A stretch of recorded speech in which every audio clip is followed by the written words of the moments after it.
December 27 கரூரில் தமிழக வெற்றி கழக சார்பில் பொதுக்கூட்டம் நடைபெற்றது. நடிகர் விஜயை பார்ப்பதற்காக பலரும் அங்கே வந்திருந்தார்கள். இந்த நிலையில் அந்த பொதுக்கூட்டத்தில் கூட்ட நெரிசலில் சிக்கி பலரும் உயிரிழந்திருக்கிறார்கள். கிட்டத்தட்ட 41 பேர் உயிரிழந்து, குழந்தைகள் முதல் பெரியவர்கள் வரை 41 பேர் உயிரிழந்ததாக தற்போது அதிகாரப்பூர்வமாக அறிவிக்கப்பட்டிருக்கிறது. இது குறித்து பாரதிய ஜனதா கட்சி ஒரு அறிக்கை ஒன்றை வெளியிட்டிருக்கிறார்கள். பாரதிய ஜனதா கட்சியின் தேசிய தலைவர் ஜே.பி. நட்டா தமிழ்நாட்டில் கரூரில் டிவிகே கட்சி நடத்தி வரும் பொதுக்கூட்டத்தில் ஏற்பட்ட நெரிசலில் பலர் உயிரிழந்த துயர சம்பவத்தில் தனது ஆழ்ந்த இரங்கலை தெரிவித்திருக்கிறார். மேலும் உயிரிழந்தவர்களின் குடும்பங்களுக்கு இரங்கலை தெரிவித்ததும் காயமடைந்தவர்கள் விரைவில் நலம் பெற வேண்டும் என்று பிரார்த்திப்பதாகவும் தெரிவித்திருக்கிறார்.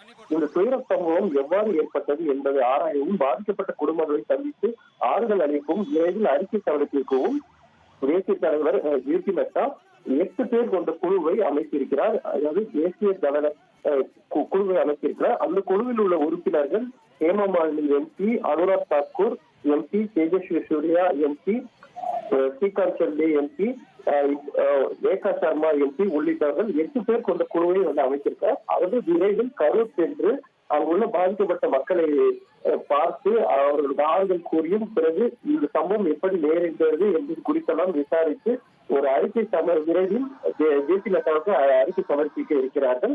தற்போது 8 பேர் கொண்ட குழு அமைக்கப்பட்டதாக பாரதிய ஜனதா கட்சி தரப்பில் ஒரு அறிக்கை ஒன்று அதிகாரப்பூர்வமாக அறிவிக்கப்பட்டிருக்கிறது. ஏற்கனவே மத்திய அமைச்சர் நிர்மலா சீதாராமன் அங்கு சென்று பாதிக்கப்பட்டவர்களை பார்த்து ஆறுதல் கூறியும் அங்குள்ள நிலவரங்கள் எல்லாம் கேட்டு அறிந்திருக்கிறார். இந்த சூழ்நிலையில் பாஜக தரப்பில் 8 பேர் கொண்ட குழு தற்போது அமைக்கப்பட்டிருக்கிறது.